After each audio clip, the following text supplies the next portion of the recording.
চতুৰ্থ অধ্যায় জ্ঞান কৰ্ম সন্ন্যাস যুগত পাছে তপ জপ যজ্ঞ তীৰ্থাদি কৰয় মন শুদ্ধ হৈয়া যে অথংগ লাগলয়। তপ জপ যজ্ঞ ভ্ৰমণ কৰি মনটো যেতিয়া শুদ্ধ হ'ব তেতিয়া হঠং ল'ব পাৰি। সাধু সংগে থাকি হুৱে ঈশ্বৰ ভকতি এহি অনুক্ৰমে বিকৰ্ময়ে পাৱে গতি। সাধু সংগ ল'বলৈ হঠ সংগ ল'ব লাগিব। ঈশ্বৰৰ ভক্তি কৰোঁ লাহে লাহে ক্ৰমে বেয়া বস্তুবিলাক বিকৰ্মবিলাক আঁতৰি যাব, তেতিয়াহে গতি পাব।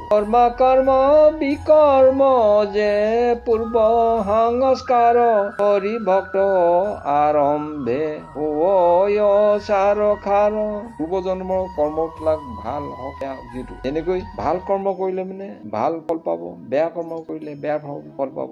যেতিয়া হৰিৰ ভক্তি কৰিবলৈ আৰম্ভ কৰিব তেতিয়া মানে পূৰ্ব জন্মৰ বেয়া কৰ্ম বিলাক লাহে লাহে লাহে লাহে মানে চাৰখাৰ হ'ব। ভগৱন্ত শ্ৰীকৃষ্ণ অৰ্জুনক কৈ আছে, তোমাক বেদ তত্ত্ব কহিলোহাবাসী একে প্ৰিয় শিষ্য তুমি সখী হাব্য হাসি। বেদৰ তত্ত্ববিলাক সকলোবিলাক তোমাক বাছি বাছি কৈ আছো অৰ্জুন, তুমি মোৰ প্ৰিয় শিষ্য, অন্য হাতে তুমি সখীও, সেইকাৰণে তোমাক সকলোবিলাক কথা বাছি বাছি কৈ আছো। ঈশ্বৰ অংশ নৰ তুমি নাৰায়ণময় জীৱ পৰমাত্মা ভেদে জানিবা নিশ্চয়। ঈশ্বৰৰ অংশ নৰ তুমি নাৰায়ণময়, তুমি মানুহ হয় মই ঈশ্বৰ হওঁ, জীৱৰ আৰু পৰম আত্মা ভেদ জানিবা নিশ্চয়। মোহক্ষয় গতি অসংভাৱে নোহে তাবদেৱে ভেদ জীৱ স্বৰূপ নপায়। তোমাত কহিলো যে বেদ পৰিছেদ কিন্তু কৰ্ম কৰিবা আছে তত ভেদ। কৰ্ম কৰিবা, বেদৰ অৰ্থমতে কৰ্ম কৰিবা, তেতিয়া তত ভেদ বিলাক পাবা। কৰ্মতে অকৰ্ম বুদ্ধি কৰিবা নিশ্চয়, অকৰ্মত কৰ্ম দেখি বাহা ধনঞ্জয়। কৰ্ম কাম ভাল কাম কৰিলে বেয়া হয়, বেয়া কাম কৰিলেও ভাল হয়, ভাল কৰি দেখিবা ধনঞ্জয়। চিন্তা কৰি কৃষ্ণ ঈশ্বৰৰ অৰ্থে কৰ্ম কৰে যত যত এই গোটা কৰ্ম নোহে জানা স্বৰূপত। এনেকে কৈছে ঈশ্বৰৰ অৰ্থে যিমান বিলাক কৰ্ম কৰে এই গোটাবিলাক কৰ্ম নহয় বুলি কৈছে জানা স্বৰূপ। যত কৰ্মে বেদে কহে সকলো নিগুণ পূৰ্ব বোলা গুণা বাক্য লৈলো অৰ্জুন। বেদৰ কৰ্ম বাহিৰে এইবিলাক কৰ্ম নিগুণ কৰিব লাগে। পূৰ্ব বেদৰ বাহিৰে যিখিনি কাম কৰিব নালাগে কিয় কৰিব নালাগে অৰ্জুনক কৈছে। বেদ কোন? বেদ ভগৱন্ত নিজেই। ইমতে ঈশ্বৰ কৰ্ম কেৱলে নিগুণ কৰ্ম অকৰ্মৰ ভেদ কহিলো অৰ্জুন। এনেকৈ কৰ্মৰ অকৰ্ম যিবিলাক হয় তাৰ ভেদ বিলাক কলো, বুজি পাবা। কৰ্ম কৰি বন্ধ নোহে দেখা হে পুন। যিজনে কৰ্ম কৰি কৰ্মত বান্ধাই নাথাকে সেই তেওঁ কথা কৈছে। ঈশ্বৰো নিগুণ তাৰ কৰ্ম যে নিগুণ। ঈশ্বৰ যে এজন নিগুণ, তেওঁ কৰ্ম কৰে। প্ৰভু ভগৱন্তই কৰ্ম নকৰাকে আকাশখন পৃথিৱীখন এনেই চলাই, তেওঁ খন্তেকো স্থিতি থাকিব নোৱাৰে, এনেই খেলিবলৈ কুদিবলৈ কাম কৰি নকৰাকে থাকি। তাহাৰ মায়াৰে বান্ধে তেহে মুক্ত হৈয়। তেওঁৰ মায়াতে বন্দী কৰি পেলাই আমাক কৰ্ম বন্ধ নহি বাৰ হেহি নিজ হেতু কৰ্মই তেওঁ প্ৰভু ভগৱন্তই তেওঁ কৈছে মই নিজেই তোমালোকক বান্ধো কৰ্ম অনুযায়ী, যেনেকে যি কৰ্ম তাত মানে মায়াৰ লগ লৈ পেলাই তেওঁ সেই জাগাতে বান্ধি থয় প্ৰভু ভগৱন্তই। অকৰ্ম যে গোটা কহু জানা মহাবীৰ। অকৰ্ম কোনখিনি কথা আমাক কম জানিবা। অকৰ্ম কৰ তত জানিবা পাৰে কোন। অকৰ্ম বিলাক কোনে যায় কব। অকৰ্মতে কৰ্মকে দেখিবে সৰ্বদায় কৰিলে বন্ধন নকৰিলে পৰিতায়। সকলো ঠাতে কৰ্ম কৰে, একেৰাহে কৰে, সদায় কৰে, কিন্তু তাত বন্ধ হৈ নাথাকিলে মানে সেইবিলাক এৰি দিব লাগে, কৰ্মত বান্ধ খাই থাকিব নালাগে। যেন যমদ অগ্নি পূৰ্বে আপোনা ভাজা ক কাটিতে বুলিলা পুত্ৰ পৰশুৰামক। ভগৱান টান দি পেলাই অৰ্জুনক শুনোৱাইছে। যেনেকৈ যমদগ্নিয়ে প্ৰথমে নিজৰ ভাৰ্যা পত্নীক কাটিবলৈ আদেশ দিছিলে, পৰশুৰামক দিছিলে। নকাটিলে পিতৃ আজ্ঞা ভংগ হুৱে আগে, কাটিলে স্ত্ৰী বধ মাতৃবধ দুয়ো লাগে। এয়া কৰ্মতে অকৰ্ম হয়, অকৰ্মতে কৰ্ম হয়। সেই আগত কৈ গৈছে, ভাল কৰিব যাওঁতে বেয়া হয়, বেয়া কৰিব যাওঁতে ভালো হয়। সেইটোকে প্ৰভু ভগৱন্ত অৰ্জুনক কৈ আছে। যেনেকে পৰশুৰামে যদি মাকক নাকাটে তেতিয়া বাপেকৰ আজ্ঞা ভংগ হব, যদি কাটে স্ত্ৰীবধ হব আৰু মাতৃবধ দুয়োটাই লাগিব। কি কৰিব ৰামে খুজি নাপাৱন্ত নিশ্চয়, অকৰ্ম উভয় সংকেত হেহি নয়। কৰ্মতে অকৰ্ম হয়, কৰ্মতে কৰ্ম হয়, এইবিলাক সংকেত মানে তেনেকুৱাই। সকামে যি গোটা নানা দেৱ পূজে লোক, সকামত যিবিলাক মানে যি দেৱতাবিলাক পূজে, সেহি হে অকৰ্মী তাত কৰ্ম দেখি উক। সেইবিলাকে অকৰ্মী কাম আশা কৰিব লাগে, যিকোনো কাম কৰিব নালাগে। নকৰিলে প্ৰায়শ্চিত্ত হোৱায় অধৰ্ম, যদি কৰে সংসাৰত বান্ধে হেহি কৰ্ম।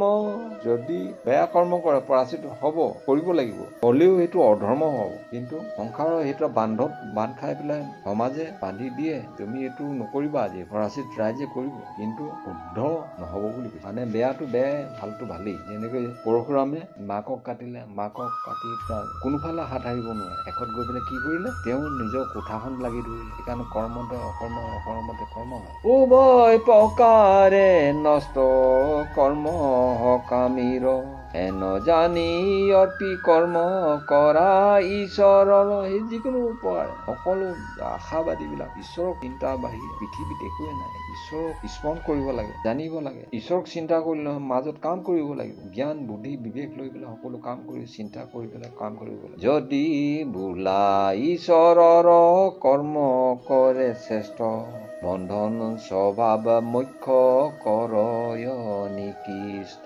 ঈশ্বৰক চেষ্টা কৰি তাত কৰ্ম কৰি থাকিলে মানে একো বান্ধনৰ বান্ধ খাব নালাগে। ঈশ্বৰৰ অৰ্থে কৰ্ম নৰা নিৰাশাৰে কৰে, ঈশ্বৰক কৰ্ম কৰিলে মানে আকৌ আশা কৰি নিৰাশাৰে কৰিব লাগিব। অৱশেষে সিজিল তাৰ কৰ্ম নাখিবাৰে, তেতিয়াহে কামটো সিজিব, কৰ্মটো শুদ্ধ হ'ব। আমি খাওঁতে লওঁতে শুওঁতে উঠোতে বহোতে কাম কৰি থকা অৱস্থাটো ঈশ্বৰৰ নাম ল'ব লাগে। আমি ঈশ্বৰৰ নাম নলওঁ, এইটো আমাৰ ভুল হৈছে প্ৰথম কথা। কৰ্ম কৰে যিটো কাম সংকল্প বৰ্জিত, ফল ত্যাগ কৰ্ম জানা হেহি হে পণ্ডিত। যিজন পণ্ডিত হয় ফল ত্যাগ কৰিব, কৰ্ম কৰি যাব, কিন্তু ফল আশা কৰি নাথাকে। যেনে পণ্ডিত সংকল্প একো আশা কৰি নাথাকে। এই কৰ্ম জানে তাক বোলে যোগ যুক্ত, নিত্য তৃপ্ত হৈয়া ভৈলা সংসাৰ মুক্ত। যিজনে ঈশ্বৰক অৰ্পণ কৰি কৰ্ম কৰিব, নৈতিক নৈমিত্তিক যিখিনি কাম কৰিব আশা নকৰাকৈ কৰিব লাগে। একদম এইটো কৰিবই লাগিব বুলি চিন্তিত কৰিব লাগিব, যিকোনো প্ৰকাৰ কৰিব লাগিব। ঈশ্বৰক ঈশ্বৰ কৰিব নোৱাৰা কাম কোনোৱে নাই পৃথিৱীত। তাক কৰ্ম নাহি ইয়াৰ যদি কৰ্ম কৰে, যেন কুম্ভকাৰ চক্ৰে এৰিলেও ঘূৰে। ঈশ্বৰক চিন্তা নকৰি যদি কৰ্ম কৰে, তেওঁ মানে পাপৰ চক্ৰত ঘূৰি ফুৰিব লাগিব, তাত মানে সন্দেহ নাই। সুখক নোখোজে পৰিগ্ৰাহকো নকৰে, যথা লভে দেহ মাত্ৰ যেন ৰক্ষা কৰে।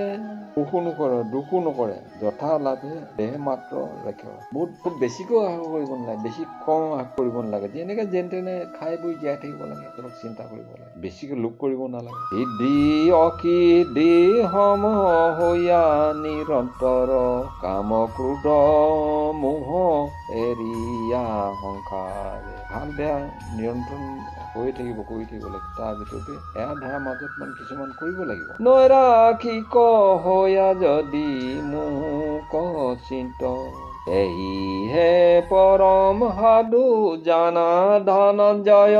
একো আশা নকৰাকৈ যিখিনি কাম কৰে সিহঁতৰ সাধু, কামটো কৰি যাব, তেওঁ আশা ভাষা একো নকৰে, সেইজনে আচল সাধু অৰ্জুনক কৈছে। মুক্ত বাঞ্ছয় ইটো তাক এৰি মত, ঈশ্বৰত অৰ্পি কৰ্ম কৰন্ত সমস্ত।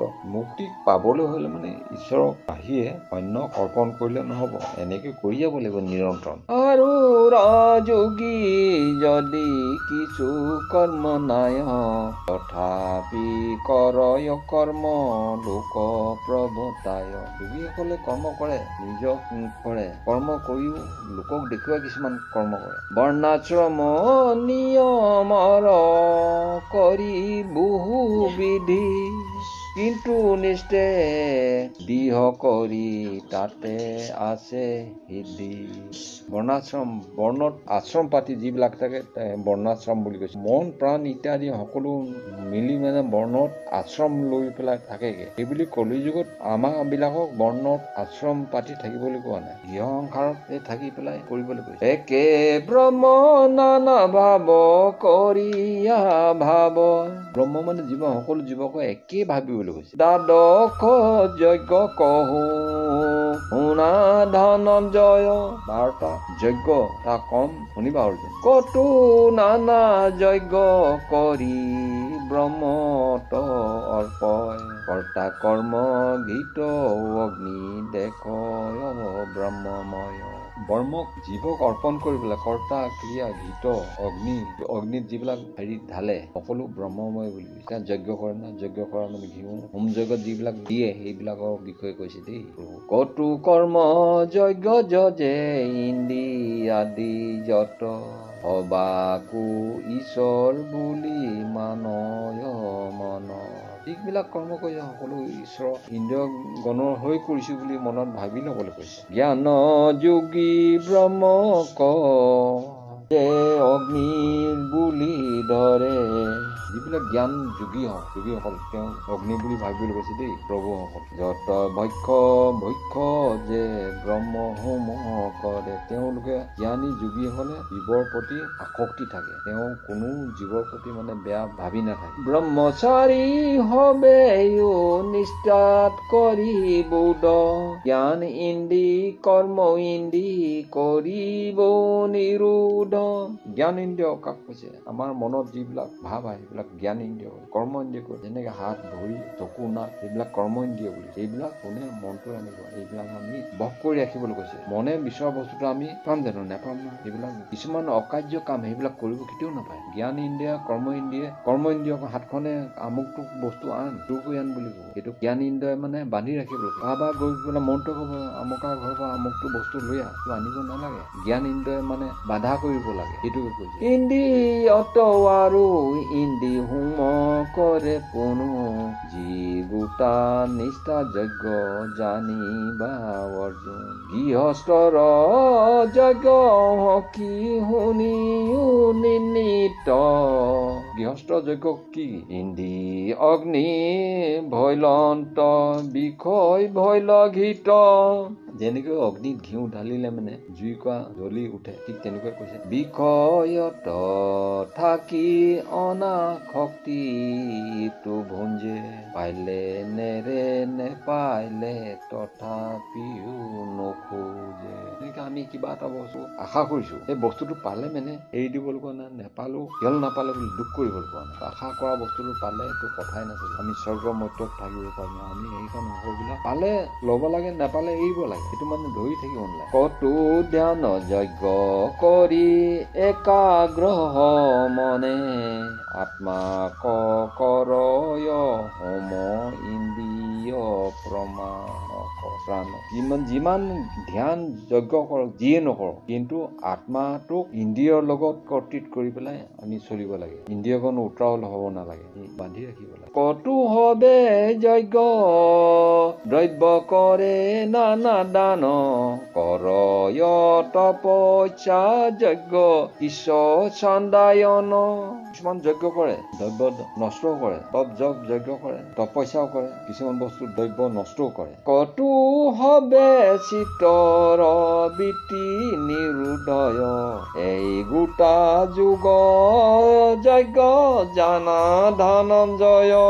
মন চিত বৃত্ত সকলো একত্ৰিত কৰি পেলাই আমি সংযোগ কৰিব লাগে, যোগ কৰিব লাগে। মনটো এটা ক'ব, আকৌ দশ ইন্দ্ৰিয় এটা ক'ব, মনটো এটা ক'লে নহ'ব, দুইটা একত্ৰিত কৰি পেলাই আমি সংযোগ কৰি পেলাই যোগ কৰিব লাগিব, তেতিয়াহে সেইটো অৰ্থ যজ্ঞ বুলি কৈছে। শ্ৰদ্ধায়ে যজ্ঞ কৰো কৰে কত জন, বেদ ধ্যান কৰে শ্ৰৱণ মনন। শ্ৰদ্ধাই যিকোনো কাৰ্য কৰি পেলাই মন প্ৰাণ একত্ৰিত কৰি পেলাই যজ্ঞ কৰিব লাগে, বেদৰ ধ্যান কৰি শ্ৰৱণৰ কীৰ্তন কৰিব লাগে, মনলৈ আনিব লাগে। প্ৰণায়াম যজ্ঞ কহো শুনি শুনি নয়, বায়ু যে অপান বায়ু অধকে চলয়। প্ৰণাম কৰিব লাগে, যজ্ঞ কৰিব লাগে, উশাহ ল'ম, উশাহ লৈ পেলাই উশাহটো এইটো এটা নিশাস বুলি কৈছে, এইটো প্ৰণায়াম কৈছে। উদ্ধৱক যি গোটা চলে প্ৰাণ নাম তাৰ, অধে উদ্ধে দুয়ো বায়ু কৰয় প্ৰচাৰ। কিছুমান বায়ু তললৈ যাব, ওপৰলৈ যাব, ধৰি মুখে প্ৰাণ বায়ু উদ্ধৱক তুলিব।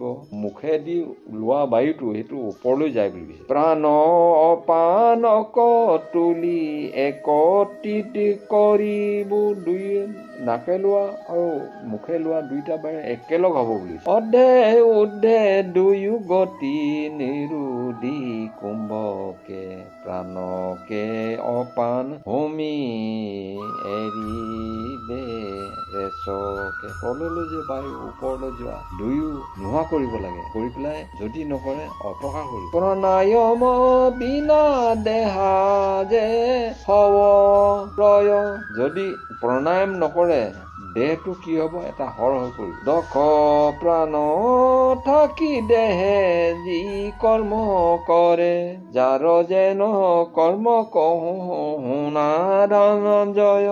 দেহত থাকি অংগ বিলাকে যি কাম কৰে তাৰ কৰ্ম বিলাক কম শুনিবা। তাক বোলে প্ৰাণ বায়ু উদ্ধৱে যে প্ৰচাৰ, তাৰ কিছুমান বায়ু ওপৰলৈ যায়। কুহ বহে ইটো গোটা অপান নাম তাৰ, তললৈ যোৱা বিলাক গুহ্য বুলি কৈছে, অপান বায়ু বুলি কৈছে। বহাৱে সংকোচাৱে হস্তপদ অনুষ্ঠান, বাঢ়িবও পাৰে কমিবও পাৰে, উশাহ নিশাহ লওঁতে হাত ভৰিবিলাক কোচাব মেলিব পাৰে, যি অংগ প্ৰত্যংগ কাম কৰিব পাৰে। তাক যিটো কৰাৱে তাহাৰ নাম ব্যান, যিবিলাক ব্যায়াম কৰে আমি হাত ভৰি কোচোৱা মেলা, খোজকঢ়া ঘূৰি ফুৰা এইবিলাক ব্যায়াম বুলি কয়। পুৰুষে ভুঞ্জয় অন্ন পান পেট ভৰি, যি গোট সবাকে বাটি দেই সম কৰি। মানুহে যদি অন্নমুঠি পেট ভৰাই খায়, সেই অন্নমুঠি দেহৰ ভিতৰলৈ গৈ ইন্দ্ৰিয়গণে কি কৰিব, সমান ভাগ কৰি পেলাই সকলো নিজৰ নিজৰ স্থানলৈ পঠাই দিব বুলিছে। মুখত খাইহে দিওঁ, খাই পেলাই কলৈ যে আমিতো নাজানো, পানীও খাওঁ ভাতো খাওঁ, যি খাবলৈ সকলোৱে খাওঁ, খাই পেলাই পেটলৈ পঠাই, তাত গৈ পেলাই সমান ভাগ কৰি পেলাই নিজৰ নিজৰ স্থানলৈ পঠিয়াই দিয়ে। বাটিলা মাত্ৰকে অন্ন অঙে অঙে চলে, ভিতৰলৈ গৈ বাতি দিয়াৰ লগে লগে মানে নিজৰ অংগ নিজৰ নিজৰ জেগাত গুচি যাব। সম কৰি দেইটো সমবায়ু বোলে, সমান ভাগে বাতি দিয়াৰ কাৰণে সমবায়ু বোলে। বাত পিয়ু কফ বায়ু যত কৰাবয়, বায়ু যি গোটা উদান জানা ধনঞ্জয়। উদান বায়ু মানে কাহটো মাৰিব, উদান বায়ু। নাগ নাম বায়ু গোট আছে শৰীৰত, নাগ নামৰ এটা বায়ু আমাৰ শৰীৰত আছে। সমস্ত লোকক কাহ কাঞ্চি কৰাৱন্ত, নাগ নামৰ যিটো বায়ু আছে সেইটো আমাৰ কাহ ভকি কৰাব, কাহিব। কুকৰ বায়ুৱে সুধা যে পুৰুষৰ, কুৰ্ম বায়ু চকু মেলে ঘূৰে নিৰন্তৰ। কুক বায়ুৱে শুদ্ধা কৰে, কুকৰ বায়ু আছে, সেই বায়ুটোৱে কি কৰে আমাৰ মানুহৰ শুদ্ধ কৰে বুলি শৰীৰটো শুদ্ধ কৰি ৰাখে। কুৰ্ম বায়ু চকু মেলে ঘূৰে নিৰন্তৰ। কুৰ্ম বায়ু এটা আছে, সেই বায়ুটোৱে কি কৰে আমাৰ চকুটো মুদিব পাৰো, খুলিব পাৰো, সেইটো কুৰ্ম বায়ু বুলি কৈছে। আমাৰ চকুবিলাক যে ইফালে ইফালে ঘূৰাব পাৰো, তল ওপৰ কৰিব পাৰো, দায়ে বায়ে কৰিব পাৰো, সেইটো কুৰ্ম বায়ু বুলি কৈছে। দেৱদত্ত বায়ু গোট হাঁহি কৰা বয়, মৰিলে সি গোট নেৰে সি ধনঞ্জয়। মৰিবৰ টাইম দেৱদত্ত বাই হাঁহিবলৈ শিকায়, কিন্তু মৰিলে সেইবিলাক নেৰে বুলি কৈছে। মৰিবৰ টাইমতো কিছুমান মানুহ হাঁহে বুলি কৈছে। মধ্যত কহিলো প্ৰাণ বায়ু যেনে মত, মাজত প্ৰাণ বায়ুৰ বিষয়ে কৈছে। দ্বাদশ যজ্ঞ কহো শেষ আছে যদ, কতো গোলা যজ্ঞ হয় নিয়ম আহাৰে। চাৰি ভাগ পেট দুয়ো ভাগ অন্ন ভৰে। কিছুমান আছে আমাৰ পেটটোত 4 ভাগ অন্ন হ'ব, তাৰ 2 ভাগ খাব লাগে, 2 ভাগ মানে খাব নালাগে। 2 ভাগৰ পেট অন্ন, 4 ভাগৰ ভিতৰত 2 মানে আধা পেট খাব লাগে, মানে মোটামুটিকৈ আমি ফুল পেটত পেট ভৰাই খাব নালাগে। আজিলৈ